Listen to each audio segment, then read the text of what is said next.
Welcome to the Nerd Party. Hello, I'm Tristan Riddell. And I'm Matt Hansen. And you're listening to the Nerd Party. Talk nerdy to me. Welcome to Nerd Party.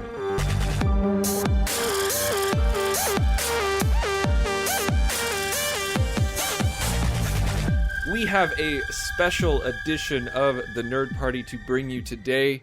We are doing one of our reviews. We don't do it that often. Let me rephrase that. We're doing one of our recent reviews. I mean, we've talked about Bond films all the time. We talk about Planet of the Apes before. But this time we're talking about a current movie in theaters just released. Yeah, I think the word you're searching for is we're doing a weekend of release review. Yeah, there you go. That's a much nicer way of putting it. A weekend of release review.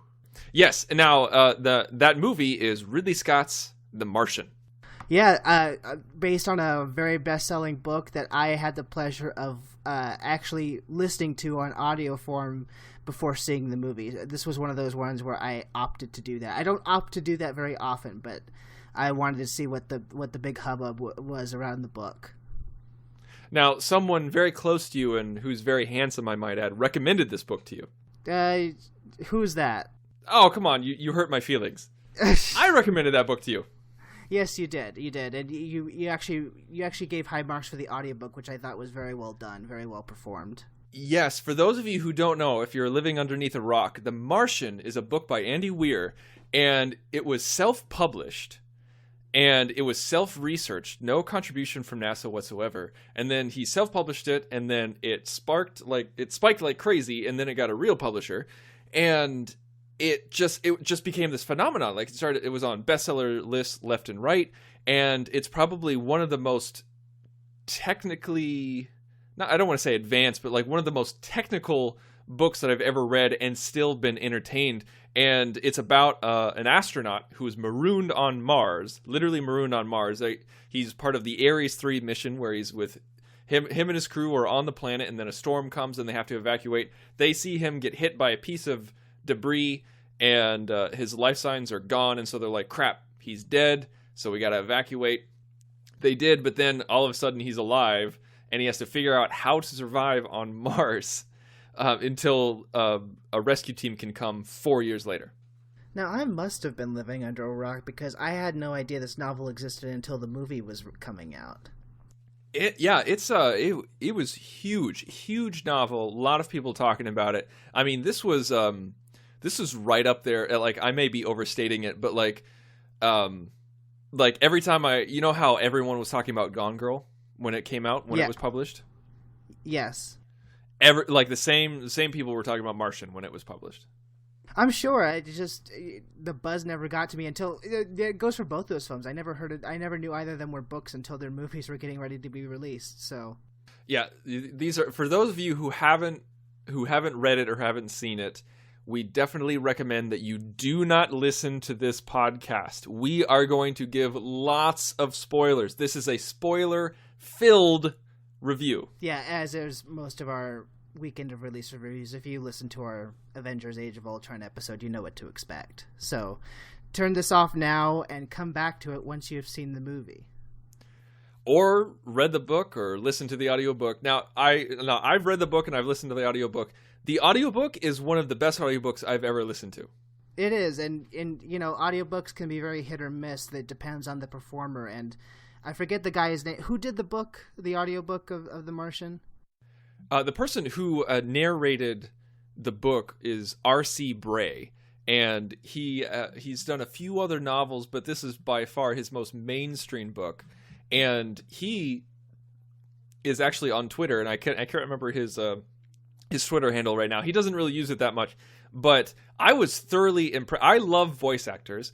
I think they're incredibly underrated, and this guy is amazing. He does accents perfectly. Well, I shouldn't say perfectly. He does accents very well. He does accents just enough to sell that individual and not do a caricature.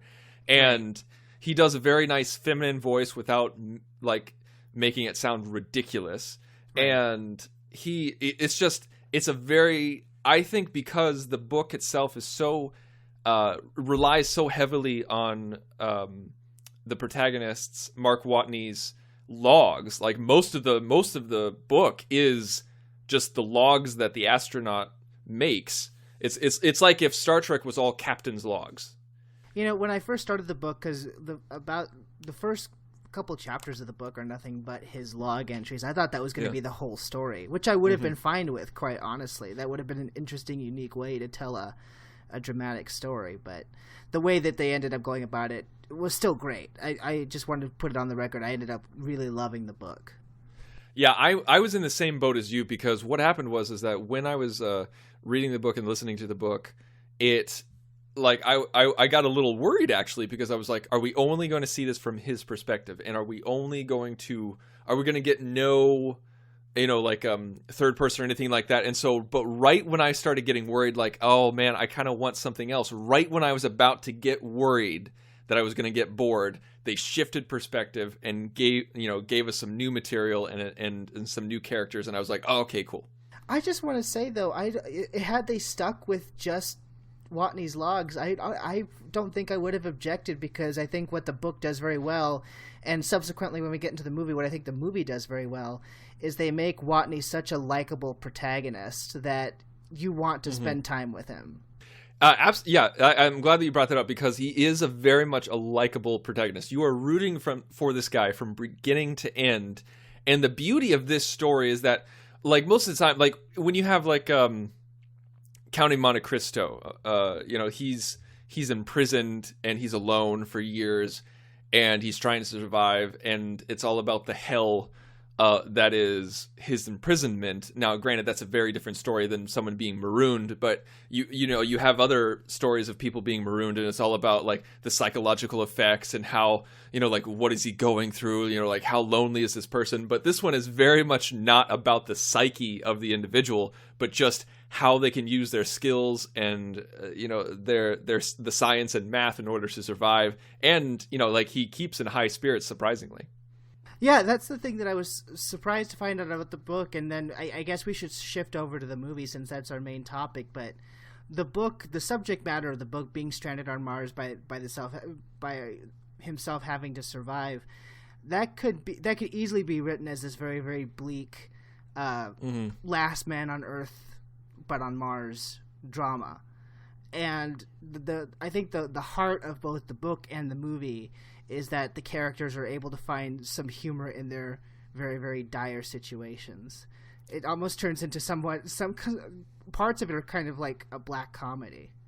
Oh yeah, parts I laughed out loud while I was reading and listening, and like probably one of my favorite parts in the book was that we're back in NASA, and the director and the mission coordinator or whatever is talking. Is like, what does that do to a man to realize that he's abandoned by his crew and that he's all alone, on a planet. He's literally the last man on this planet. What does that do to a man's mind? And then we cut right to him doing one of his logs. He's like, the thing I don't get about Aquaman is that he can control fish, but he can also control whales. I mean, whales are mammals. It doesn't make any kind of sense. And then it just goes to the next scene, and it's awesome. Well, and funnily enough, they did the Aquaman thing wasn't in the movie, but they did preserve that scene with that kind of humor. That's when they cut back to him listening to Turn the Beat Around. But now, let's go ahead and go. Let's shift into the movie, because actually we can use that as a segue, because what happened is that there was a lot of promotional material. Like, modern Ridley Scott uses a heavy amount of viral marketing in order to promote his films, like he did with Prometheus, and he did it for this one too. And they did use the Aquaman line in a clip that was just for promotional material. It was an online released video of each member of the crew, their psych evaluation. And he mentions that in his psych evaluation, the Aquaman line. I didn't see that. I should seek that out. But shifting to the movie real quick, so we'll go through the movie bit by bit, but overall, like, I don't know how you felt, Tristan, but, whenever books are adapted to movies, a lot of people who read the book beforehand kind of go in with this sort of arms folded attitude that things aren't necessarily translated from book to movie 100%. But yeah, considering a lot of the book to movie adaptations I've read, I felt personally that this film adaptation was pretty darn faithful to the book. There was a few artistic licenses taken here and there, but it pretty much follows the same course of events. It definitely maintains the spirit of the book. Now, I am not one of those people at all. I hate those people who say, like, oh, the book was so much better. Well, I was like, well, I mean, you can enjoy the book better. You can enjoy the movie better, but that doesn't automatically mean that the book or the movie is better than one or the other. It's completely different experience. You're talking about, like a 40-hour novel, compared to a 2-hour movie. Right. I mean, like, there's such a thing to me as, book pacing and movie pacing. Now, when a book is translated to a movie, I don't care. It doesn't bother me that they choose to cut out certain longer, drawn-out exposition-y parts that work in a book, but would make for a really, really boring movie. Like, for example, and like I said, I don't want to get too much ahead of ourselves, but when he goes out to find the Pathfinder probe in the movie, in the book, you get to go with him during that whole, 30-day journey. Like, yeah, it's a huge, long journey. You get a ton of log entries, which, like I said, is fine for the book, but it would have just made the movie a little too long in that section of the book. I thought the pacing of this movie was pretty dang awesome, even though, it's still a 2-hour and 20-minute movie, but I was never bored. It doesn't feel like 2 hours and 20 minutes, absolutely, because the editing and the pacing is done very, very, very well, like you said. And here's the thing is that because the book was so science heavy and so technical, there's so much math and numbers that is thrown at you in the book that you feel smarter by reading it. You absolutely feel smarter by reading it. But with a movie, they dumb that down hard. They get rid of almost all of the math. And part of me was kind of sad to see that go, but then the other part of me is like, it's a movie. We need to focus on the drama and the action, not exactly how many calories are in every single bite of every single potato. Well, and then consider this. I mean, like, they cut out a lot of the technical math formula, but what I'm really surprised and pleased to see about this movie is that they really do stress that it was, Mark Watney's smarts and his abilities that got him out of the situation. So while they didn't show us him performing complex algebraic equations, they did stress that it's his knowledge and his know-how and his training that ultimately saved him and, enabled his crew to come back for him. And that goes along with what we're talking about, how it maintains the spirit of the book by not just translating every single line as in a line of the movie. And it's great. Okay, so let's get into the movie. Now, talking real briefly about our movie-going experiences, as we like to do on these shows, I ended up seeing this movie twice this weekend for show purposes. I went on Friday night to see...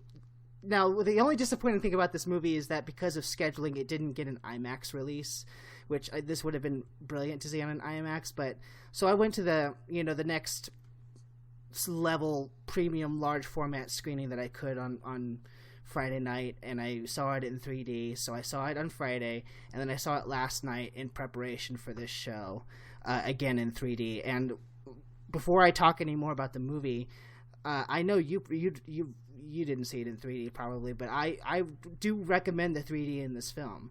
Really? I do.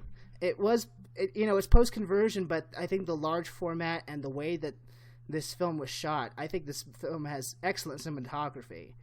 And it really felt, for lack of a better word, real. It made the experience more immersive. So see it in 3D if you don't mind that sort of thing. I'm not big on the 3D. I'm a snob when it comes to 3D. I prefer things that have actually been shot in 3D as opposed to the post conversion. I don't know what you're talking about. You a snob on anything? Because I can totally tell the difference. Because I don't know. Unless it's applicable to the story, I don't know. This. Fine. Again, you know what? Just turn your nose up at my recommendation. Just no. I mean, for people who are into 3D. I mean, I'm not turning my nose up to people who are into 3D. Like, if you're into 3D and you recommend the 3D, then go see it in 3D. But if you're like me, tell us about your senior Sunday showing. Oh my gosh. Okay, I loved it. Okay, so here's the thing: is that is that I was jam-packed with stuff to do this weekend, and my wife's play is going up this week, and so we had play practice to go to in the morning. And so we let the kids out at about 10:45, and we were going to go get an early lunch and then go see the movie at 1:30. And then I was like, oh wait, holy crap, we finished the play practice early. We could totally make the 11:15 showing. And my wife's as old as I am, so she was like, let's do it, nobody will be there. And so we rushed there, and there's like 12 people there, and it's awesome. They're all spread out, no one's clumped together. And I saw a few people on their cell phones during the previews. I was like, okay, I might have to go talk to this person. I might have to go yell at this person. But as soon as the last trailer was over, everybody put their cell phones away. No one brought them out. No one spoke. No one talked. No one, was too loud in their laughter. And it was awesome because everyone shut up. There was no problems with the screen.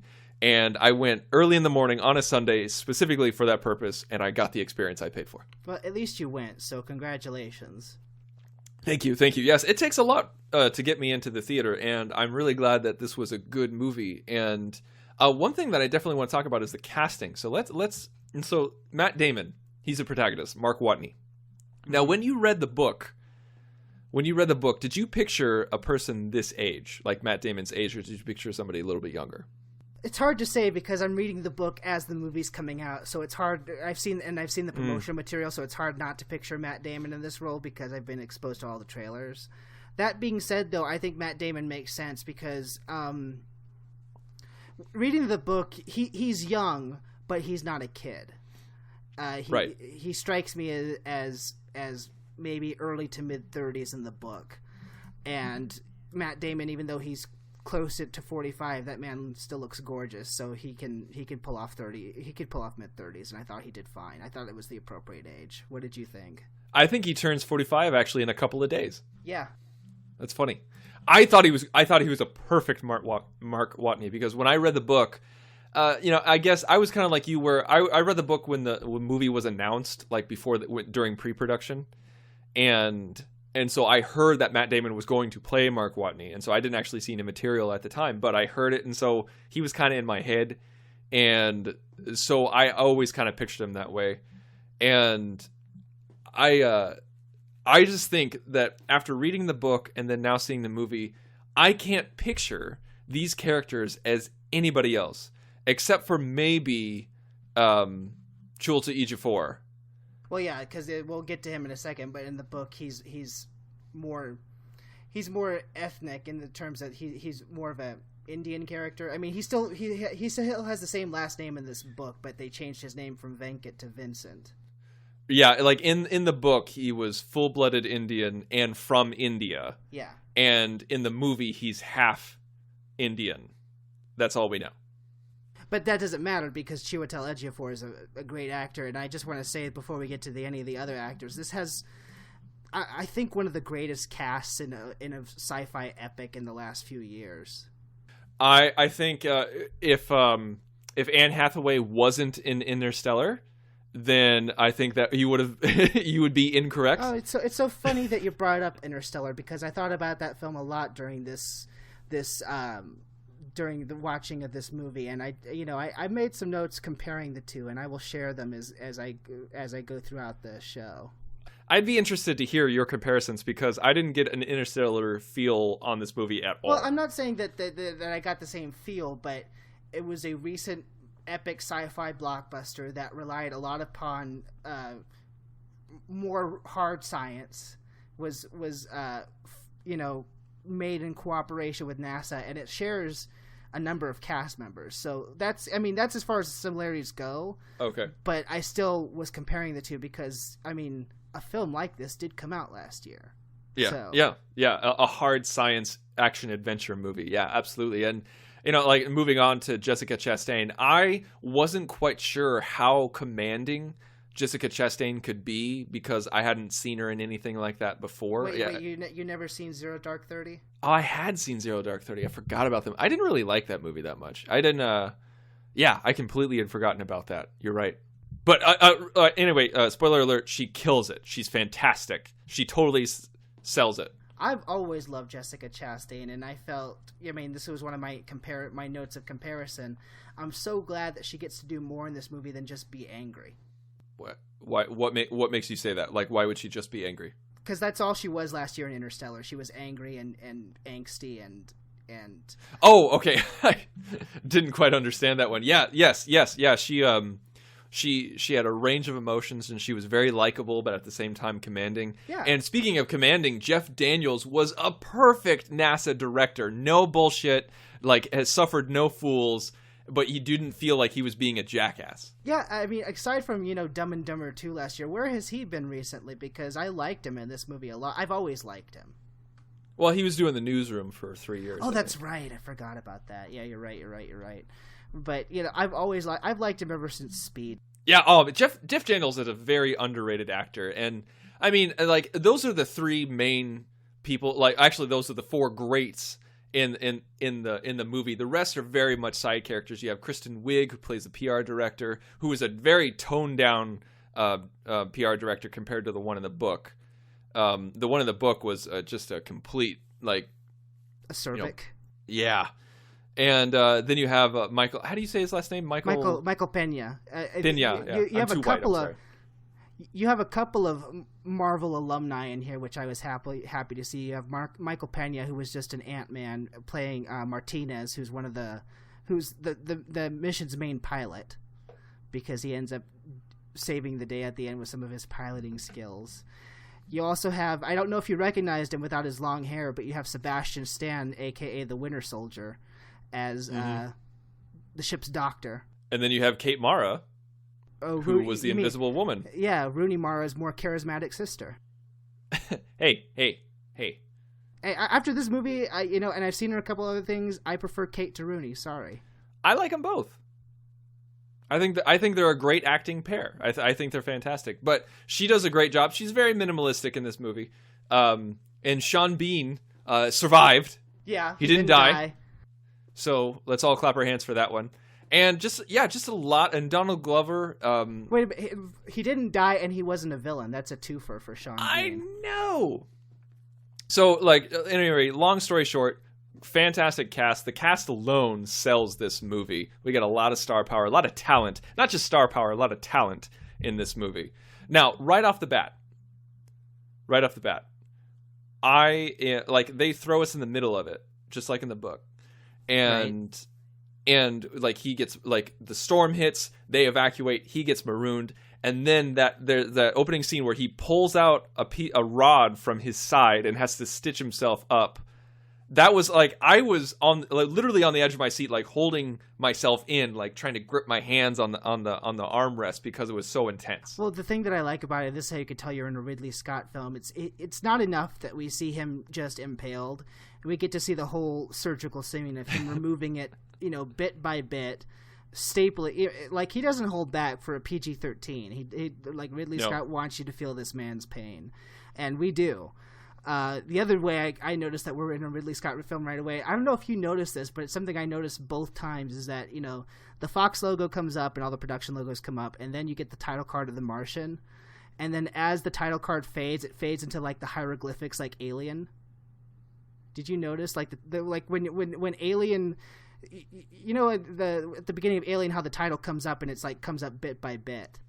Yeah, bit by bit. Yeah, you get the slant of the A and then the one line of an L. Yeah. Obviously, you missed it this time because you're not reacting to what I'm saying. But I missed it. The next time you watch The Martian, watch as the title fades out. It fades to little lines and hieroglyphics. So I thought that was. I don't know if that was an intentional callback, but I thought it was a nice touch. It reminded me that Ridley Scott was directing it. Yeah, it's actually, as far as Ridley Scott movies have been, a lot of people have called this movie the best Ridley Scott film in the past 10 years, and I cannot argue with them. This, was this Ridley Scott's best film? Not by far, no. But this was definitely his best in the last decade, because I am a huge Ridley Scott fan, and you guys who are hardcore listeners of us know that, but I've been so saddened by this decade slump. A third of my life You know, for 30 years I've been a fan of Ridley Scott, and for a third of that time he's made crappy movies. Well, to some. To some, to me. And I'm so excited that he has a hit, and right now it's a 94 on Rotten Tomatoes. Now, I'm sure that number will go down the more that viewers see it and people see it. But I mean, I don't think it's going to go below 90. Actually, you're talking about the audience rating, or talking about the critics rating? Because they're critics rating. I don't really care about the audience rating. The critics rating has gone up since Friday. Oh, hey, that's fantastic. I mean, on Friday it was a 93, and now it's a 94. And even though you don't put much stock into it, the audience rating has gone up since Friday. Well, it's not that I don't put stock in it. It's just like when you say Rotten Tomatoes number, right, you mean the tomato meter. You know, that's all I meant to say. I said it offhand too. But I think what it's showing is that people are seeing this movie and they're really liking what they're seeing if it's going up and not down.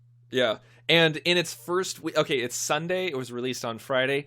Worldwide, it's already made $100 million. Now, okay, it was opened in the foreign box office earlier, so it's had a little bit more momentum than just 3 days. But $100 million in just that short amount of time. That's amazing. And not only that, I read earlier today that it's the second largest October opening of all time. At this point, we don't know what the actual numbers are, but at this point, they're estimating that it's coming in just a mere $800,000 behind Gravity. That's so great. Here's the thing, though, folks, and Hollywood, if you're listening, because I know the entity that is Hollywood listens to the Nerd Party. We want hard science movies. Okay, like give us. You know, we're fine with science fiction. We're fine with with fantastical space battles. You know, that doesn't mean it always has to be about like some pseudo modern day space adventures. We can have futuristic space adventures, but give us the hard science. We want it. We like it. Look at the Gravity box office, the Interstellar box office, the Martian box office. We are begging for it. Keep giving it to us. I don't think it's just that too, because like I've enjoyed hard science fiction films in the past, but what I think this movie does, and what I think Gravity does well, is that it's hard science with a heart. I think that because the old connotations of hard science movies is that they're very cold and they're very sterile, and I think by giving us such likable protagonists, the way that this movie does, the way that Gravity did, it really helps us get invested in not only the situation that the characters are going through, but the characters themselves. Mm-hmm. And I think, just like in the book, what Matt Damon brings to Watney in the film is a real sense of likability. And I could just, like I said, that humor that's in the book translates to this movie. And I saw it with fairly packed houses, unlike you. And every time that Matt Damon was on screen, the audience kind of perked up a bit, and they were really reacting to his sense of humor and his acting style. Because if you think about it, Matt Damon's really doing a monologue for most of his performance in this movie. Yeah, it's mainly just like most of this, like 70% of the time, it's mainly just him talking to a camera and not anybody in particular. And he sells it. And like you said, the humor translates perfectly. But I want to ask you about this. They definitely got the humor down of this character, because you would not be able to create this character without the humor from the book. But they definitely made it more dramatic. And this is, you needed to do this for the movie. But they made his character go through more of an emotional range than he did in the book, because we definitely saw those moments where he was scared, where he wasn't sure if like certain things were going to hold. And there were times when he would cry, and there were times when he would scream, and we didn't really get that in the book. Yeah, but considering that, I was able to go with that because A, we need to see that as in the movie as audience members. I think that sells the character more. And B, I don't think it's necessarily untrue to the book, because whenever we see him in the book, he's making a log entry. So he's. I'm not saying it was untrue. I just wanted to get your opinion. No, I'm giving you my opinion, though. I didn't say you did, but like when we see him in the book, he's always giving a log entry.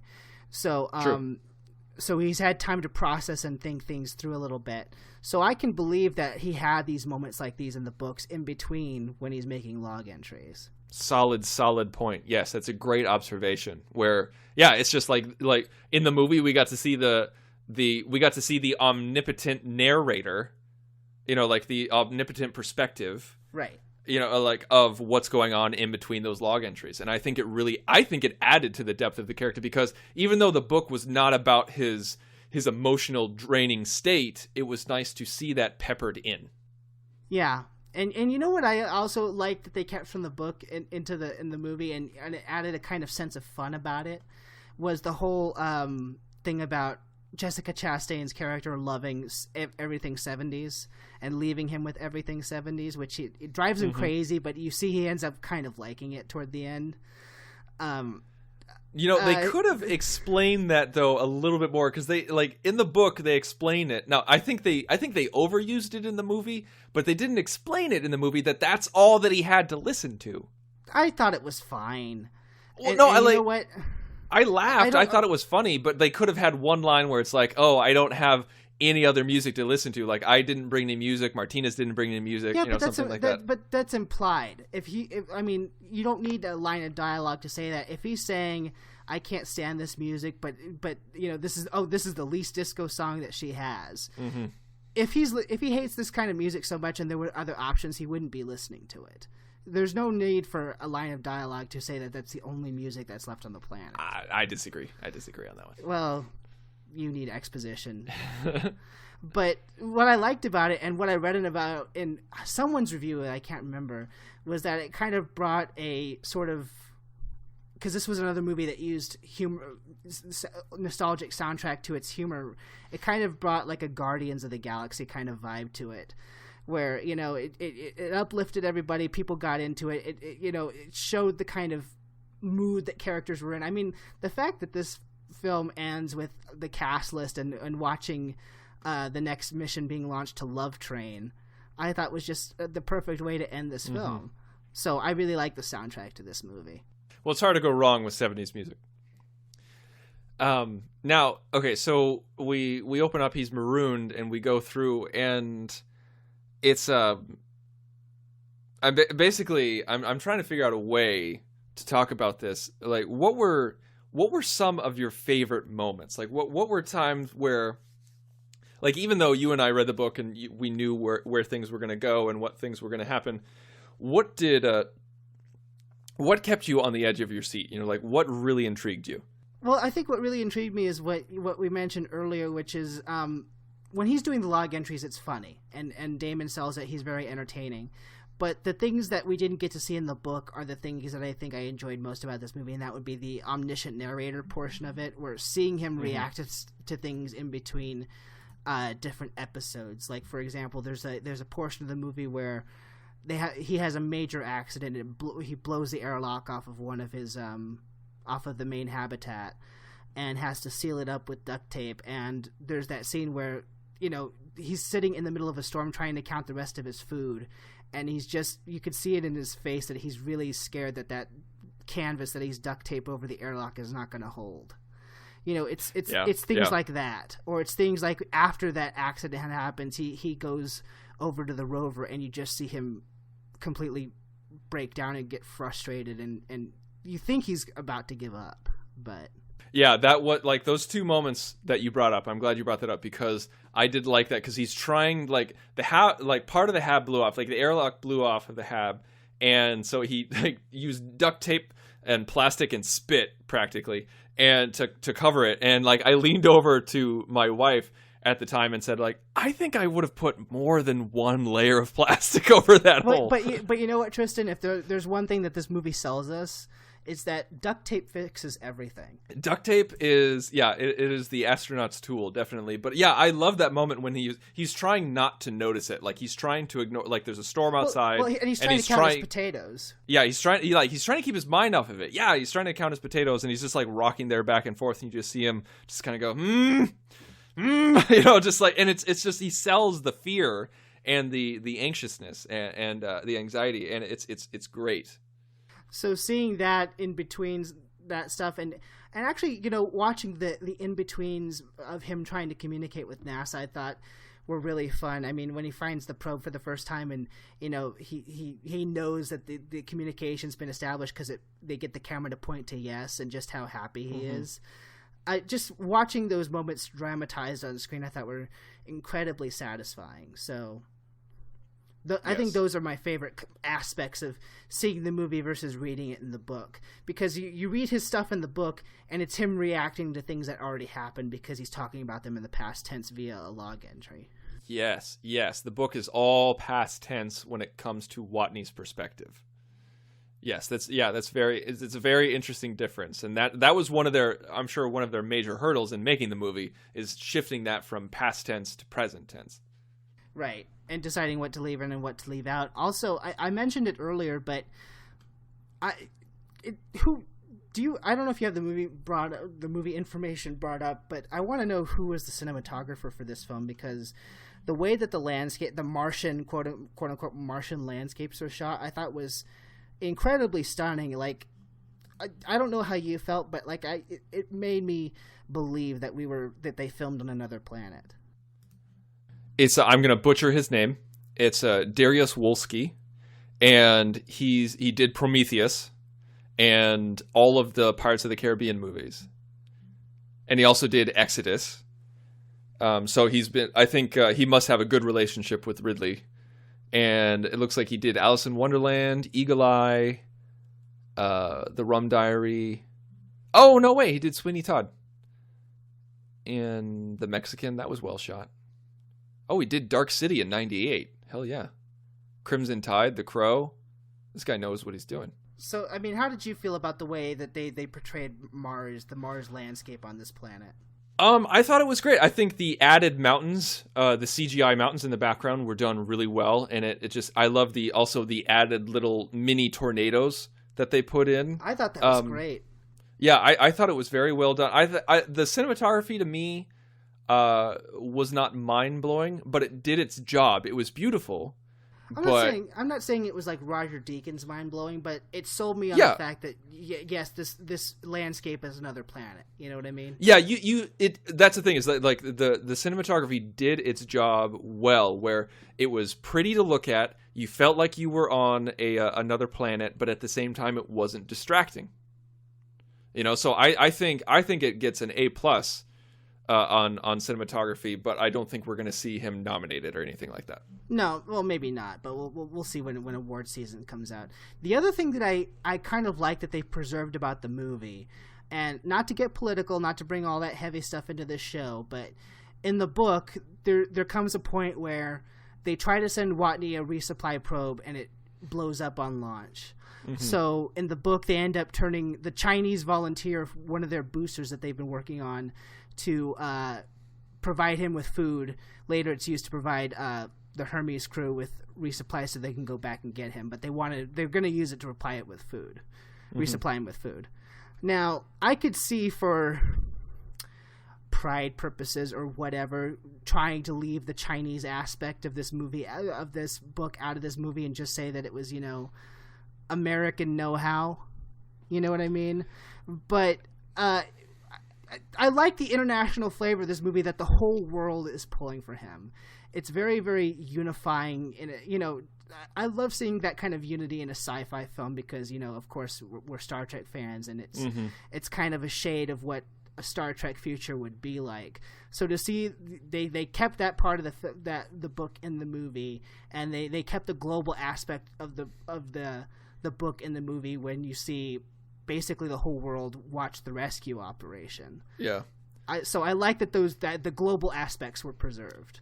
I did as well. They followed that very closely. But here's the thing: is like I can understand why you would say that you would think that because of our American sensibility that we want to make it all about us. But here's the thing: is that it is incredibly smart from a business perspective to keep China in there, because China is such a huge market in film, and also to the point where China is such a huge market in film. The horrible remake of Red Dawn that came out originally, in the novel, in the remake, they had the bad guys as the Chinese. Yeah. But then they were just like, oh wait, that was probably a stupid decision because they're not going to like that once we release it in China. So they spent millions of dollars going back and digitally altering all of the Chinese symbols and making them Korean so that they could say that they were the North Koreans who did it. And I'm sure that like when Ridley Scott and Fox and everybody was just like, oh yeah, hell yeah, we're keeping China in there so that we can get more of that Chinese money back. Yeah. No, I'm just saying that in years past, when the Chinese box office wasn't really that big of a consideration, I could see that coming out. Yeah. Whether it's a business decision or an artistic decision, I'm glad that the global aspects of the book are in the movie. I agree completely. Now, one thing that they mention in the book, but seeing it on film and mentioning it in the book are two very different things, and that is Mark Watney's weight loss. Oh yeah. You know what? And so what you're setting up is there comes a point where he's having to ration because the potato farm that he grew has been lost. They're not going to resupply him. The resupply is going to the Hermes crew so they can come back to get him. So they have to stretch out his food supply. And I'm so shocked that I didn't think about this when I was reading the book, but I honestly didn't. But there comes a point where you see Matt Damon and he's pretty much emaciated. Yeah, he's really, really, like, his arms are skinny. You can see the ribs on his back. He has no ass anymore. I mean, it kind of reminds me of what, same technology they used to make Chris Evans' little cap, pre-cap. But, it's funny to me that I never thought that would happen, but of course that would happen. I had the same exact reaction as you because I was just blown away when I saw it. I was like, oh, like I said it out loud. And then my brain just started firing and I was like, yeah, of course that would happen. Why wouldn't that happen? He's barely scraping by on calories. He's barely getting any protein. And I'm like, of course his body's going to shrink. And it's just so shocking. And with it, and with that beard that he had on, he looked so much like Leonardo DiCaprio. It was scary. Well, yeah, it didn't help that we got the Revenant, or at least I got the Revenant trailer in front of this. Yeah, movie. the Revenant trailer at the beginning. Yeah, it looks like it was Revenant like set in the future. No, but I thought that was a brilliant idea because it made him look haggard and skeletal, and you felt for him, like you wanted this rescue operation so badly to work. Now, okay, here's the thing: we only have a little bit of time left, and we need to talk about the ending. I do want to talk about the ending because this is where some artistic license was taken from the book versus the movie, but I'm going to argue I almost like the way it's handled in the movie better. Okay, so this is going to be a good discussion because I like the book better. See, the thing that the main difference of what happened in the book versus the movie is, well, there are certain things that I like about the movie better. One, in the book. In the book, the rescue operation goes pretty much the way it does in the movie, except it's Sebastian Stan's character goes over to get him. Chris Beck, yeah. Chris Beck. So, and it's pretty much routine. He goes over on the line, picks him up, and is drawn back in. Yeah, like what happened, like he goes into the line, but Sebastian Stan's character, he's out on the line, but he's able to make it all the way to Watney's capsule. And just retrieve him, and go into the capsule and get him out, right. And then go back to the Hermes. And in the movie, Jessica Chastain's character goes all cowboy and says, "No, Sebastian Stan, I'm not going to lose somebody else." But you know what? I like the choice of Jessica Chastain doing this because both in the book and you see it more in the movie because you can see her facial expressions. Mm-hmm. She really takes to heart that she is the one who left him behind. Even though her crew reassures her and even though Watney reassures her that it was not her fault, she takes that to heart. She's a military commander and, she might be used to ordering people to their deaths, but I don't think Watney was military. I think that they make that clear. I think only her and Martinez are military. Now, here's the thing. I did not like that the commander took over and did the mission by herself. And here's my reasoning behind it. Like, I understand the reasoning. I get it. It's to add the drama and to make it personal by saying I'm not going to order somebody else to their death. You know, like, I'm not going to risk another person's lives. This is personal. I'm going to do it. I get the reasoning, but here's the thing. She is the commander of the mission. She has a job. She has a role, and so does Sebastian Stan. That's Sebastian Stan's role. The commander has her role. If she dies, she is such a good commander, and she was chosen for that mission for a reason. If she died, she then lessens the chances of the survivor's ability to survive, and I don't think a good commander would ever do that. Hypothetically. But well, like, yes, of course, all of this is hypothetical. Well, hypothetically, they couldn't make it home without her. But again, I think I didn't say that. I just said lessen the chances. Again, I think though that this is book choices versus movie choices, and when it comes to a movie, I'm not saying everybody has to have an arc. But because they made such a big deal about her being personally affected that she took it to heart that she left him behind, I want her to get some redemption. So I'm happy that for dramatic purposes, she goes out and is the one to do the rescue. And I kind of am amused that Watney does get to go full Iron Man in this movie. So that was another thing that I did not like because, okay, guys who haven't read the book, it's a little dumb, but it's. I thought it was funny that they kept the joke in there. No, yeah, I thought it was hilarious that they kept joking in there because, okay, here's the thing, people, is that I actually texted Matt before he finished the book, and I said, there's a great joke at the end of the book that you will absolutely love, and you're like, tell me no more, and it was the Iron Man reference, and in the book, Watney says, okay, we could totally do, like, I'll just rip a hole in my glove and, you know, like, maneuver like Iron Man. You don't get it, Commander, Iron Man. And then the commander goes, no, Watney, that's stupid. And then they come out with a different plan. And that's how it happened in the book. And I wish that that's how it happened in the movie, because the entire time I'm just like, yes, that is a stupid plan. There's no way in hell he'd be able to control that with his hand. But here's the thing, and while I'll argue for it, even though it's not logical, but in the movie, it makes it more visually spectacular and much more visually suspenseful, because in the book, as it's describing the rescue, it is suspenseful.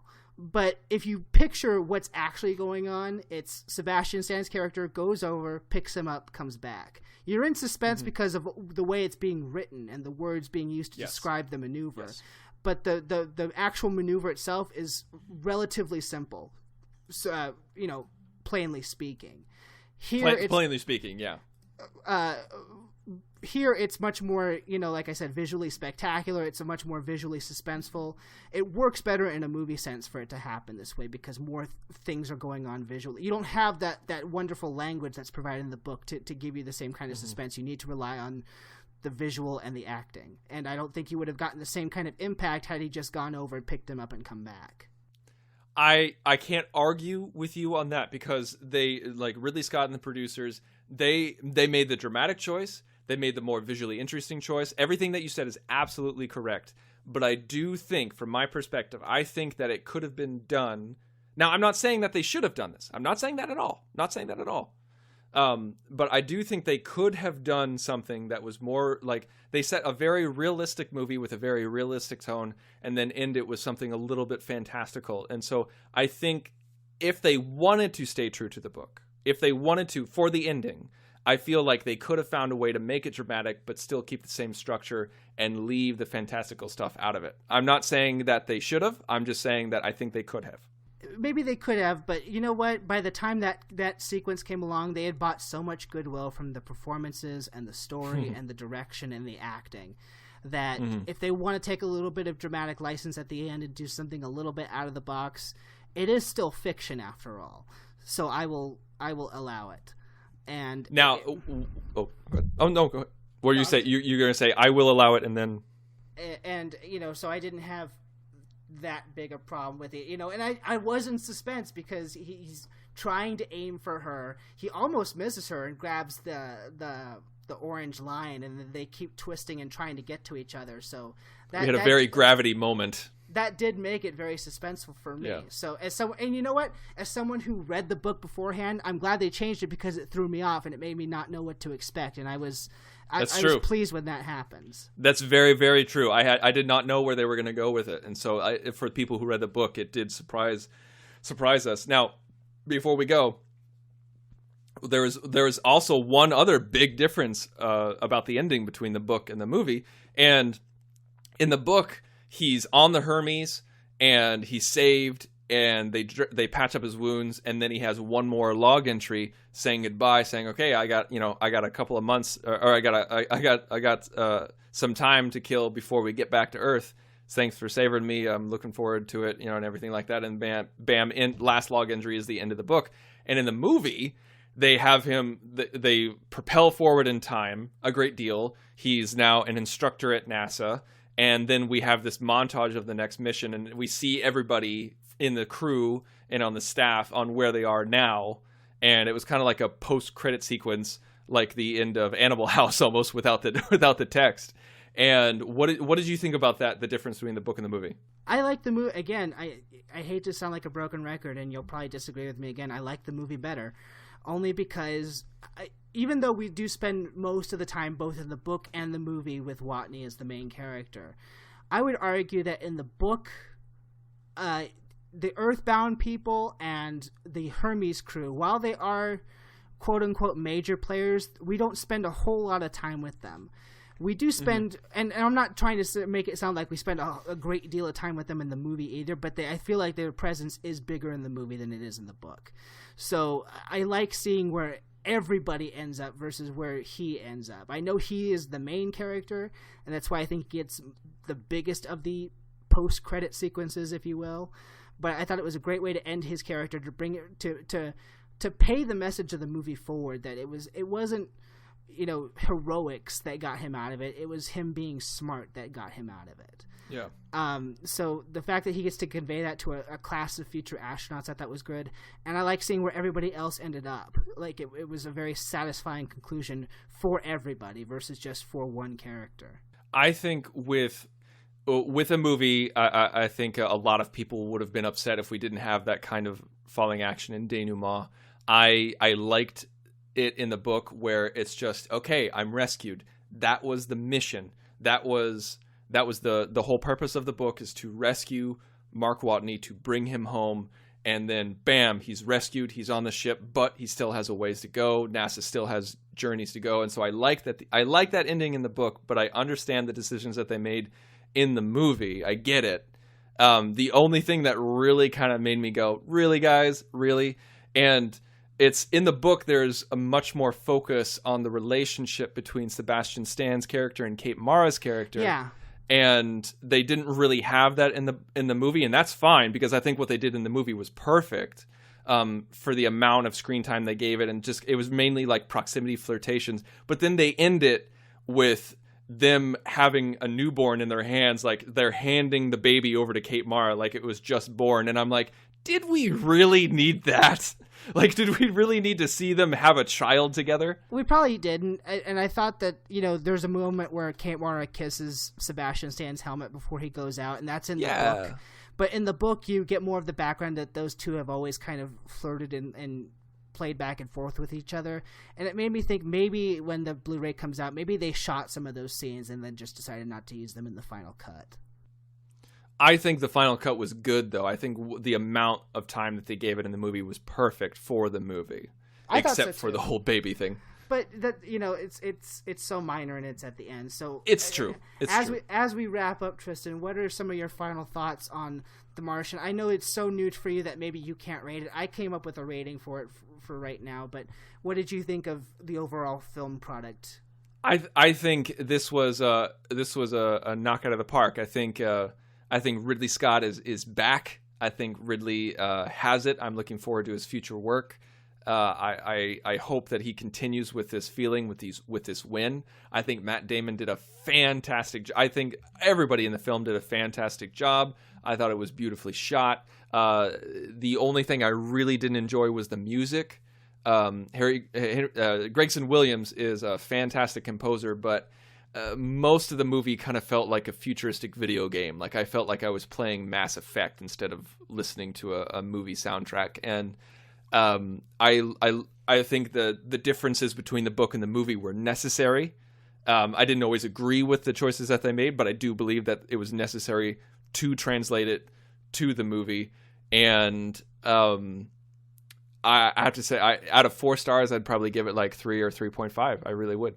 And as for me, about a year ago is when Interstellar came out. We did a weekend release review on that, and I mentioned that I thought about that film when watching this film, if for nothing else, and that they're kind of the same genre, going for that hard sci-fi and trying to inject an emotional story into it. But I felt, for me personally, this accomplished it so much better on a much more personal level. I like Christopher Nolan. I think he's a competent filmmaker, but he doesn't do it for me in the emotions department. And the emotional beats that he tries to force into Interstellar just felt like that it was forced. I'm thinking of Anne Hathaway's "Love is Quantifiable" speech. I'm thinking of the whole ending, which I did not like, of Interstellar. The whole stuff in the bookcase where Matt Damon is going the Tesseract. Not Matt Damon. Matthew McConaughey is going full on. I never learned to read emotional acting. But versus here, where I'm with Matt Damon the whole time. I'm with him emotionally. I'm with him. I almost feel like I'm with him physically because of the way that this film was shot. But I'm always with him as a character. He's very, very likable, very, very relatable. And the things that you see him go through in this movie, you feel his emotional plight, whereas I never really identify with any of the characters in Interstellar. I think the supporting cast gets to do more here. I think that for the most part, everyone has a satisfying arc, and the message is very uplifting. It's the fact that any problem can be surmountable if we only put our minds to it. And I know that's a very, very cliched sentiment, but for a movie like this, I think it works, and I think it's a much more. You leave with a much more. I left with a much more positive feeling than I did walking out of Interstellar. So for me, this was one of my favorite films of the year. I'm going to give it a 4 out of 4. Fantastic. Well, you liked this movie a whole lot more than I thought you would, and I liked Interstellar more. I liked Interstellar more than this one, but I really liked this one. So to me, it was just 2 very different feelings. So I don't even really compare them in my mind, but. I'm glad that you loved it so much. And like I did too. And for those of you who haven't seen it, why on earth did you listen to this podcast? But if you haven't seen it, you should go see it, and you should definitely read the book. And if you're going to read the book, you should definitely listen to the audiobook. It is fantastically produced and very well done by R.C. Bray. Thank you. Excuse me, I forgot his name. And one acted by R.C. Bray. Now. Go to thenerdparty.com. Go to facebook.com/thenerdparty. Please give us a rating on iTunes. Search the Nerd Party. Please give us a rating. The more ratings you give us, the higher we go up on iTunes search results. And we love to hear from you. We absolutely love to hear from you. So you can email us at contact@thenerdparty.com, or you can give us a message via Facebook by commenting on one of our posts. And you can reach us on Twitter. I'm at mhanson0207. Tristan, you are? At the Insane Robin. So thank you so much for joining us for our special review of The Martian here at the Nerd Party, where we just refuse to turn the beat around. Coming up next week. Hello? Hello? Who is this? You tell me your name, I'll tell you mine. I don't think so. What's that noise? Popcorn. You making popcorn? Well, I'm getting ready to watch a video. Really? What? Oh, just some scary movie. You like scary movies? Uh-huh. You never told me your name. Why do you want to know my name? I want to know who I'm looking at. Join the revolution. Join the Nerd Party. Welcome to Nerd Party.